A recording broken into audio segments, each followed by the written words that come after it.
Friends, आज मैं आपको परसेंटेज के बारे में बताने वाला हूं। पिछली वीडियो में मैंने आपको फ्रैक्शन में कन्वर्ट करना सिखाया था।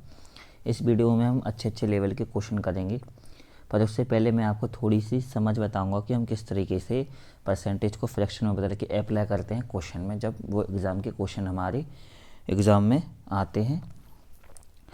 तो इस क्वेश्चन में जैसे हम देख रहे हैं कि 480 ऑफ 18 मतलब 18 सही 3/4% है, तो इसकी वैल्यू बताएंगे कि क्या निकलेगी, ये बताना है इसमें।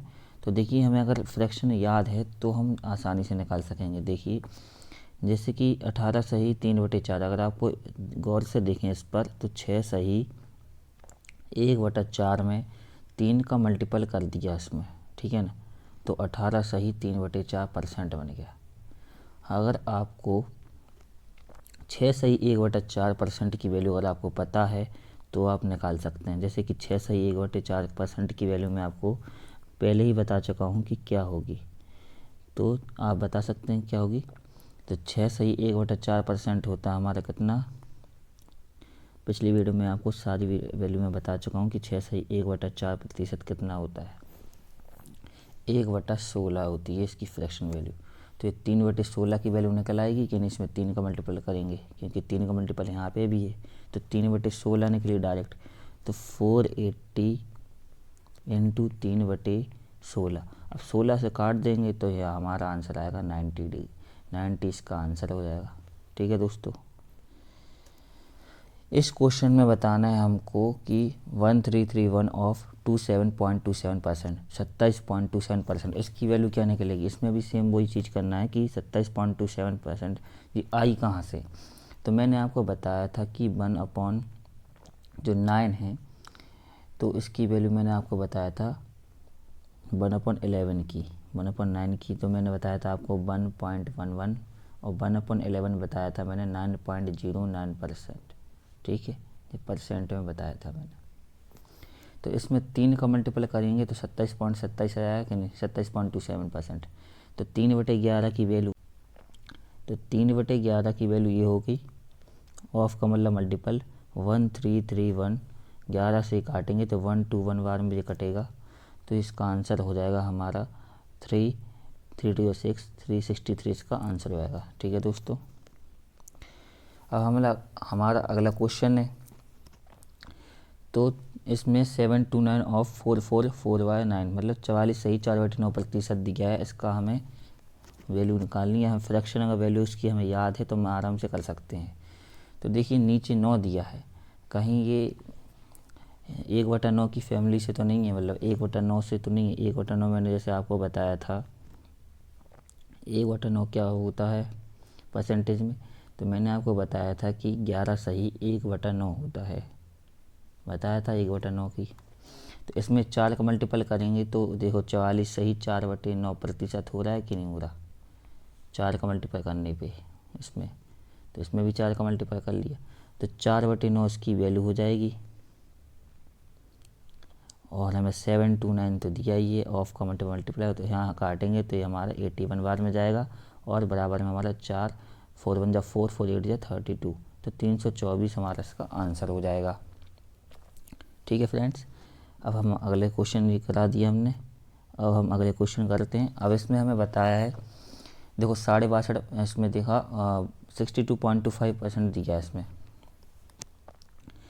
तो यहाँ पे 62.5 होगा, यहाँ पे 62.5 होगा, क्योंकि मैंने आपको 62 1/2% की वैल्यू मैंने बताया था, इसकी फ्रैक्शन वैल्यू बताई थी मैंने आपको 5/8 होती है। ठीक है, क्योंकि 1/8 12.5 होता है, और 12.5 में 5 का मल्टीपल करेंगे तो 62.5 होती थी। यहाँ पे ये 50 होगा यहाँ पे। ठीक है फ्रेंड्स, तो इसकी वैल्यू कितनी होगी,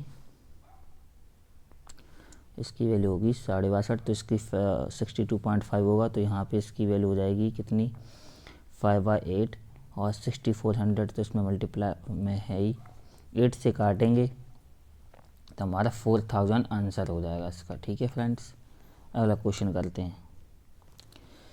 इसमें देखो 57 सही 1/7% दिया है, इसकी वैल्यू हमें पता होना चाहिए। इसकी फ्रैक्शन वैल्यू मैं आपको बता चुका हूँ कि जो 1/7 होता है, मैं आपको बता चुका हूँ 14 से ये 2/7% ये होती है।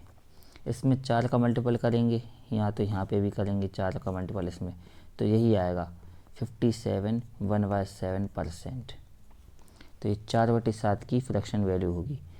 तो 240100 इंटू किससे मल्टीपल हो जाएगा, 4/7 से। ठीक है, और बाकी हम इसको क्या करना है, काटना है।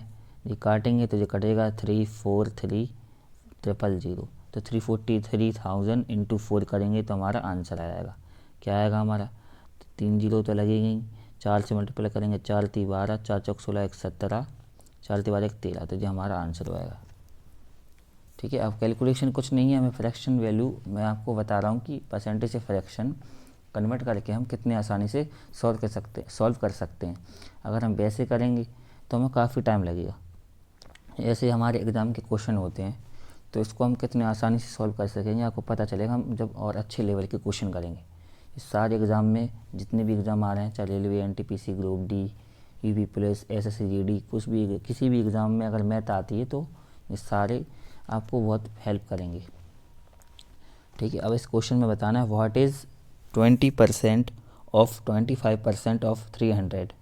300 का 25% का 20% कितना होगा, तो कुछ नहीं करना है, मैं 300 फ्रैक्शन क्या होती है 20% की 1/5, ये मैं बता ही चुका हूँ, और 25% की होती है 1/4।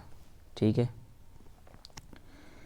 तो कुछ नहीं करना है, नीचे क्या होगा 20 से हम भाग दे देंगे, हमारा आंसर कितना हो जाएगा 15। डी आपका आंसर आएगा, क्योंकि हमें डायरेक्ट फ्रैक्शन वैल्यू अगर हमें याद है तो हम कर सकते हैं आराम से। ठीक है, अगला क्वेश्चन हमारा ये है, इसमें बताना है कि 0.01 इज़ व्हाट परसेंट ऑफ 0.1। तो 0.1 जो 0.1 है ना, इसका कितना परसेंट, तो मान लीजिए कितना परसेंट, x%, 0.01 होगा। कुछ नहीं करना है, 1/10 ये हो जाएगा, x/100 ये हो जाएगा, और 1/100 ये हो जाएगा। 2 जीरो से 2 जीरो ये कैंसिल हो जाएंगी, x बराबर हम करेंगे तो कितना आएगा 10%, यहाँ पे आंसर हो जाएगा। तो ए ऑप्शन इसका आंसर हो जाएगा। यही पूछ रहा था ना वो, 0.1 का x% कितना प्रतिशत, 0.001 होगा, यही पूछा था। तो x/100 इसका 1/10 ये, 2 जीरो से 2 जीरो कैंसिल हो गई यहाँ पे, और 10 उस तरफ मल्टीपल हो जाएगा, क्रॉस मल्टीप्लिकेशन, तो हमारा आंसर हो जाएगा। नेक्स्ट क्वेश्चन, इसमें हमें बताना है कि 80% of A is equal to 50% of B and B is equal to x% of A, then the value of x is. तो वो यही पूछ रहा है कि ये वैल्यू अगर हमारी दी है A का 80%, B के 50% के बराबर है, तो A का कितना प्रतिशत B होगा, यही पूछना चाह रहा है वो x, जो अपनी लैंग्वेज में पूछ रहा है। तो ऐसे क्वेश्चन में कुछ नहीं होता है, जैसे कि 80% ऑफ A दिया है तो जो डायरेक्ट यहीं से कैंसिल हो जाते हैं। 50% ऑफ बी पूछ रहा है वो, तो परसेंटेज दोनों में है तो कैंसिल हो जाता है यहाँ पे, और 0 से 0, तो 8A बराबर 5B हो जाएगा। अब A/B की वैल्यू हमें पता चल गई कि 5/8 होगी। अब B की वैल्यू 8 होगी, A की वैल्यू 5 होगी। अब पूछ क्या रहा है वो, जब भी वो पूछे जिसका जिससे, जैसे कि उसमें पूछा ना B equal to x% of A, तो A जो है ये B का कितना प्रतिशत है, तो देखो, तो B जो है, नहीं वो पूछ रहा ना B equal to x% of A, तो मतलब जो B है ना A का कितना प्रतिशत है, तो 5 का। अगर मैं आपको डिटेल में बताऊं तो वो ये कहना चाह रहा है कि जो B है 8, ये A का कितना प्रतिशत है, तो वो 160 तो इससे निकल आएगा, क्योंकि x/100 यहाँ मल्टीप्लाई करोगे तो 160, ये तो डायरेक्ट पता चल रहा। लेकिन मैं आपको सीधे आप सॉल्व क्या करेंगे, 8/5 करेंगे। 8/5 फ्रैक्शन क्या होगा, क्योंकि वो B पूछ रहा है, B जो है A का कितना होगा, तो डायरेक्ट हमारा 160 आंसर हो जाएगा, सी ऑप्शन। ठीक है, जैसे कि इसमें पूछा है 10% of M is the same as 20% of N, then M ratio N। कुछ नहीं करना, वही बोल रहा है 10% ऑफ M और 20% ऑफ N। जो परसेंटेज से परसेंटेज कैंसिल हो जाएगा, 0 से 0 कैंसिल, तो M बराबर क्या हो जाएगा 2N। तो M/N क्या हो जाएगा 2:1, क्योंकि m/n जो हो जाएगा 2:1,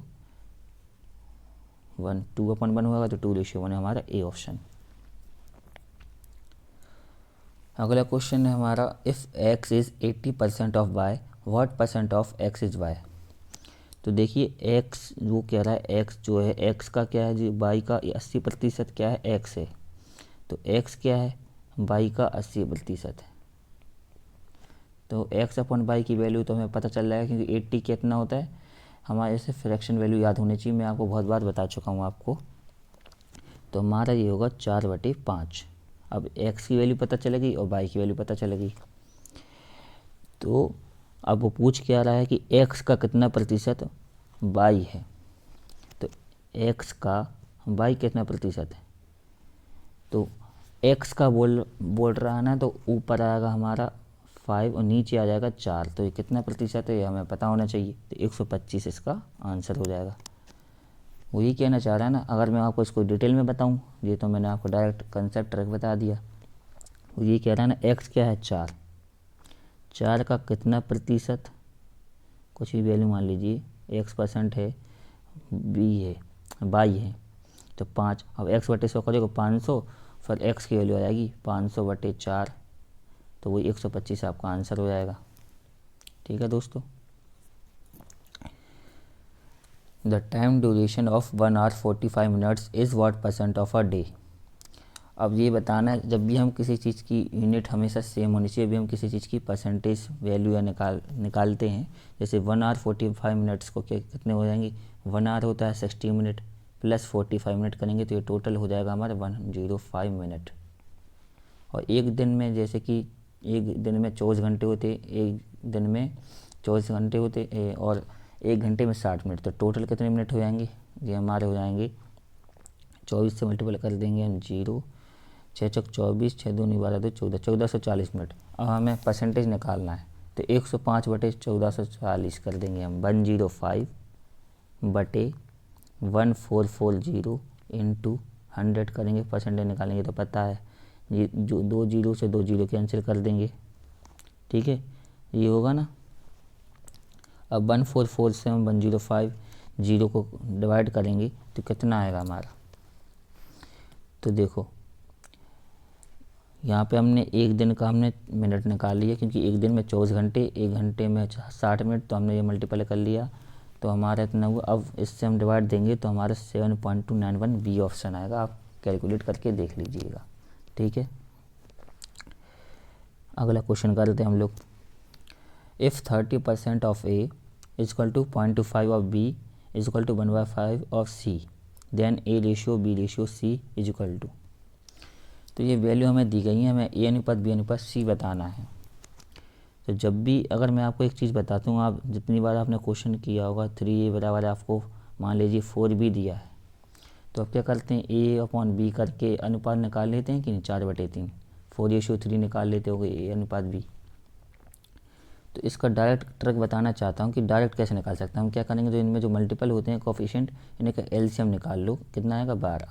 अब 12 से हम भाग देंगे, 3 चौक 12, तो ए के नीचे क्या है 4 और बी के नीचे आएगा 4 से भाग देंगे 3, तो 4:3 डायरेक्ट हमारा ऐसे निकल आता है। तो इसी तरीके से हम ये वाली ट्रिक हम इस वाले क्वेश्चन में भी करेंगे। ठीक है, तो इस वाले क्वेश्चन में करेंगे हम, तो इसमें हम लगा के बताते हैं। जैसे कि 30% ऑफ ए दिया है हमें, तो 30% ऑफ ए का हम किस तरीके से लिख सकते हैं, 3/10 लिख सकते हैं कि नहीं लिख सकते। एक मिनट, आपको मैं डायरेक्ट लिख के समझा देता हूँ। जैसे कि 30% है हमारा, कितना होगा 30/100, ये 30/100 होगा। ये हमारा 25/100, ये कितना बी के साथ होगा 25b/100, और ये हो जाएगा हमारा c/, जैसे कि हम इसको c/5 है, तो नीचे हम वैल्यू हम सेम कर देंगे, 20 से मल्टीपल कर देंगे, क्योंकि हम नीचे डायरेक्ट जल्दी से कट जाएगी वैल्यू हमारी। तो 20 ऊपर से मल्टीप्लाई कर दिया, नीचे कर दिया, तो नीचे भी 100 बन जाएगा, तो 100 तो नीचे कट जाएंगे। अब कितना बचेगा 30, 25 और 20, इनको भी काटेंगे 5 से, 5 छक्के 30, 5 पचम 25, 5 चौका 20, तो हमारी क्या वैल्यू आ गई 6a बराबर 5b बराबर 4c। तो 6, अब इन तीनों नंबर का हम क्या करेंगे, एलसीएम ले लेंगे, हमारा आएगा 60 एलसीएम। अब 60 से भाग देंगे तो कितना आएगा, नीचे 1 ही 10 आएगा, 5 के नीचे 12 और 4 के नीचे 15, 10 12 15 हमारा इसका डी ऑप्शन आंसर हो जाएगा। इतना आसान है दोस्तों, कितने आराम से हम इसको कैलकुलेट कर सकते हैं। अब इस क्वेश्चन में देखिए थोड़ा सा दिमाग लगाना पड़ेगा हमें, जैसे कि इसमें दिया गया है when 60 is subtracted from 60% of a number the result is 60, the number is। अगर मैं डिटेल कराऊं तो वो ये कहना चाह रहा है कि किसी संख्या, मान लीजिए वो संख्या x है, किसी संख्या के 60%, ठीक है, में से, अब किसी संख्या के 60% में से हमने क्या किया, 60 घटा दिया, तो वो क्या कहता है, परिणाम में क्या आता है, 60 आता है, मतलब कि उत्तर जो बराबर में क्या आएगा, 60 आएगा। वो क्या कह रहा है, किसी संख्या के 60% में से 60 घटाने पर परिणाम 60 आता है, तो संख्या क्या आता है, एक्स की वैल्यू पूछ रहा है। तो ये तो हमें पता है 60% की वैल्यू हमें पता है कितना होगी हमारी, ये हमारी होती है 3/, कितनी होती है, 6/10 करेंगे तो 3/5, क्योंकि 1/5 होती है 20, तो 20 में हमने क्या क्या लेंगे, 3 का मल्टीपल है इसमें 60, तो 3/5 की वैल्यू होगी, और -60, तो 60 तब जाएगा तो कितना हो जाएगा, 120। अब 5 का यहाँ पे भी मल्टीपल हो जाएगा, तो 3x बराबर क्या हो जाएगा, 600। अब 3 से काट देंगे तो x की वैल्यू आएगी हमारी 200, तो डी ऑप्शन हो जाएगा इसका आंसर। इस क्वेश्चन में हमें दिया गया है कि if Neeta's salary is 25% more than Papiya's salary, then the percentage by which Papiya's salary is less than Neeta's salary is. वो कह रहा है कि अगर नीता की जो सैलरी है, वेतन है, वो 25% किससे ज़्यादा है, पपिया से। तो एक जो नीता है यहाँ पे, ये पपिया है, 25% की फ्रैक्शन वैल्यू कितनी होती है, 1/4 होती है। तो 25% ज़्यादा है, तो जो पपिया की है 25% ज़्यादा नीता की है पपिया से। तो अगर पपिया की 4 है तो इसकी 1 ज़्यादा होगी 5, ठीक है। अब पूछ रहा है कि नीता से ना पपिया की कितनी कम है, तो 1 यूनिट कम है, तो 1/5 की वैल्यू कितनी होती है, 20%। फ्रैक्शन हमें पता होना चाहिए, डायरेक्ट इससे कर सकते हैं। अगर आप इससे नहीं कर पा रहे तो आपको मैं डिटेल वाले थोड़ा उससे भी समझा देता हूँ, थोड़ा शॉर्ट करके। जैसे कि वो कह रहा है कि पपिया से ना नीता की सैलरी 25% ज़्यादा, अगर 100 है अगर पपिया की तो इसकी 125 होगी। अब पूछा नीता से पपिया की कितनी कम है, तो 25 कम है, तो 25/125 भी करोगे ना तो आपका 20% ही आएगा, क्योंकि 1/5 की फ्रैक्शन वैल्यू ही निकालनी पड़ेगी। तो ये आंसर होगा आपका बी ऑप्शन। अब हमारा क्वेश्चन दिया गया है two number are respectively 20% and 50% more than a third number, the ratio of the two number. अब कोई भी नंबर होगा, मान लीजिए वो 3 नंबर हैं ABC, कोई नंबर 100 है, तीसरा नंबर, तो वो 2 नंबर की बात कर रहा है। इससे ये पहला वाला क्या है, वो 20% ज़्यादा है और ये 150। तो इन दोनों नंबर का ही तो कह रहा है कि मतलब रेशियो निकालो, तो रेशियो निकाल देंगे, 0 से 0 कैंसिल, 3 4 जा 3 5 जा 4:5, इसका आंसर होगा सी ऑप्शन। इतना तो आसान क्वेश्चन था, इसको हम डायरेक्ट भी कर सकते थे। अब हमारा अगला क्वेश्चन है, ये हमारा हो गया। अब इतने क्वेश्चन थे फ्रेंड्स। थैंक यू दोस्तों। अगर आपको वीडियो पसंद आए तो लाइक करें, सब्सक्राइब करें, क्योंकि आपके सपोर्ट से हम आगे निकलेंगे। और अगर कोई भी वीडियो में कमी लगे तो आप उसको ज़रूर कमेंट करें, और किसी भी टॉपिक पे अगर वीडियो चाहते हैं तो मैं उस पर आपको वीडियो बना दूंगा। तो आप ऐसे ही देखते रहिए, सपोर्ट करते रहिए। Thank you friends.